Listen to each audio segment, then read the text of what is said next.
Do you know what it's like to be a pampered princess?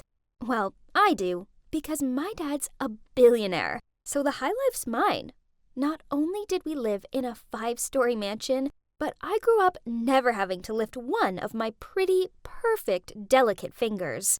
I'm Sophia, and throughout my childhood, I had everything done for me. There was a maid to brush my hair, make my bed, and even do my homework for me. I didn't even have to search my walk-in wardrobe for a daily outfit, as I had my own personal stylist for that.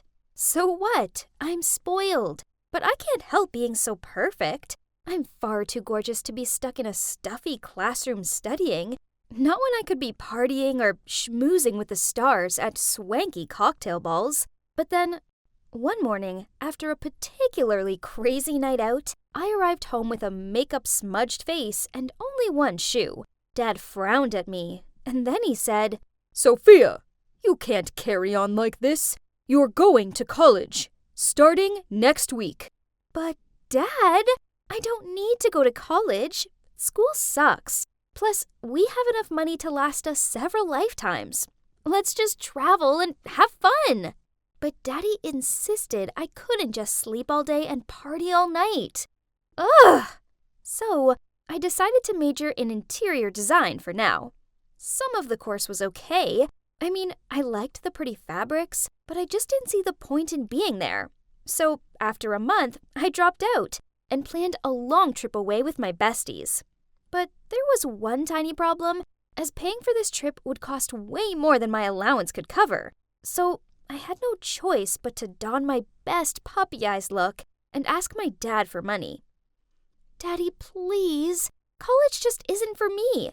But I really feel that going away for a while will help clear my mind." He snorted. "I highly doubt that, Sophia. You're lazy, self-centered, and you rely entirely on everyone to support you. You're 20, for God's sakes, so act like it." I pleaded back. "But Daddy, I just want to have some fun with my friends." "Then get a job and spend your own money on whatever you like. But if you carry on behaving this way, then don't expect any more handouts from me. You're lucky that I still haven't kicked you out, Sophia. But soon—" "What? That's so unreasonable. He was my father. It's his duty to support me. Jeez, did he not love me at all?" I was so mad that I shouted, "You're just some sad, selfish old man!" Then I stormed out of there. I was instructing my maid to pack my suitcases when my mom came in and handed me a bank card, saying it's a secret between us two. Yay! Thanks, Mom. Now let the dream voyage begin. Wow, it really was heaven to me, with cocktails in the pool and lazy beach days. Well, at least, that wasn't until my friends said they wanted a day exploring. It was hot and sticky out there, but I didn't want to be left alone, so I reluctantly tagged along. We ended up in this small forest area, and I chose to sit under a parasol while my friends went to take a dip in the nearby waterfall. Because, duh, I wasn't ruining my hair for anyone. I didn't understand how this could be anyone's definition of fun.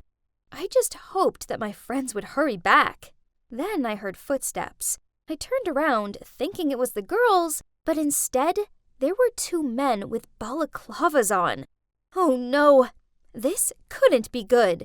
I jumped up to my feet and began to run, but my designer sandals weren't made for swift exits, and soon they caught me.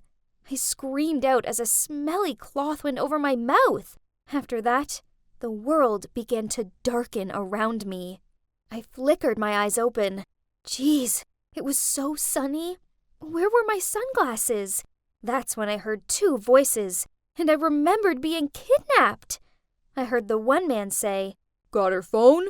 The other replied, "Of course. I don't want to upset the boss."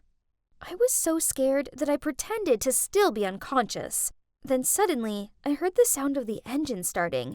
I opened my eyes and saw the men driving away. Now, I was all alone in some field.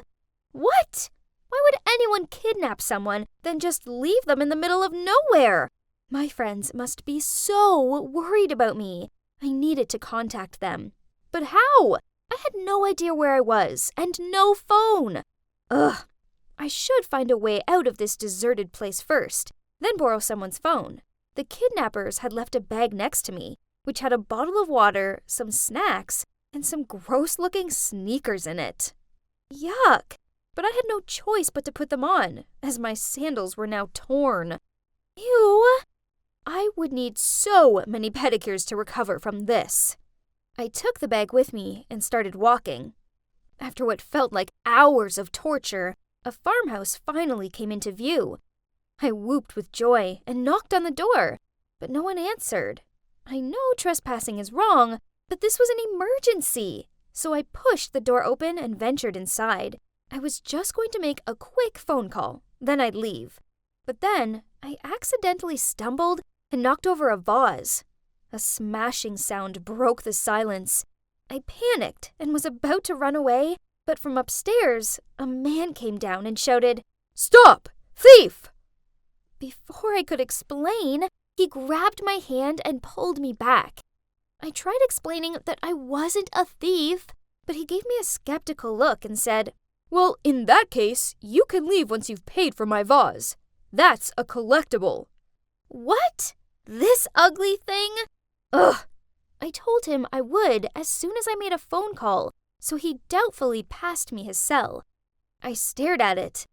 Turns out I have never cared to remember any of my friends' numbers. I then thought about calling my parents, but no way. I was mad at Dad, and asking for his help right now only meant accepting defeat. No, never.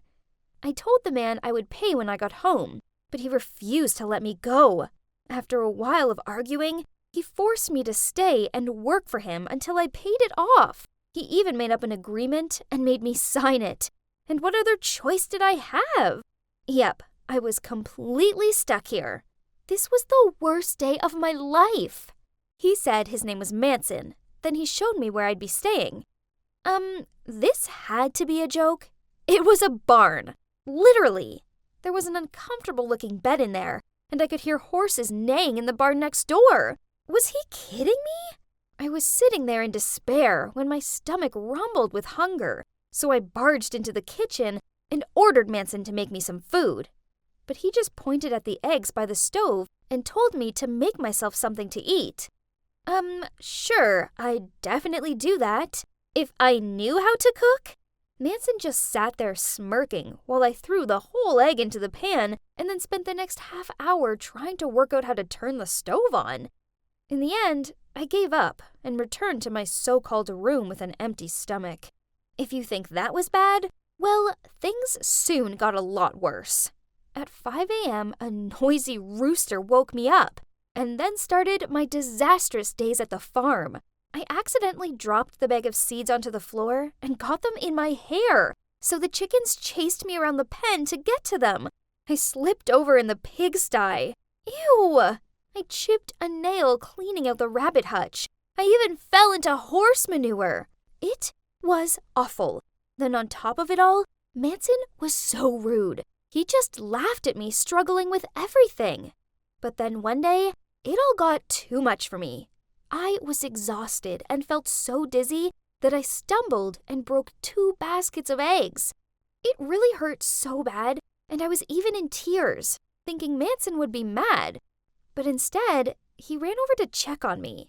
Then, he even cooked me a nice meal and told me that I'd been doing a great job, despite the accidents. Whoa, what's with this personality change? So, maybe he wasn't as bad as I thought? Over the next few days, I actually found myself enjoying Manson's company. We sat by the fire pit and watched the sunset. We went horse riding, and I managed not to fall off. And he even taught me how to cook. That's when I realized 2 things.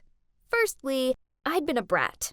I was lazy, selfish, and I took everything for granted. But now I realized that with hard work came reward.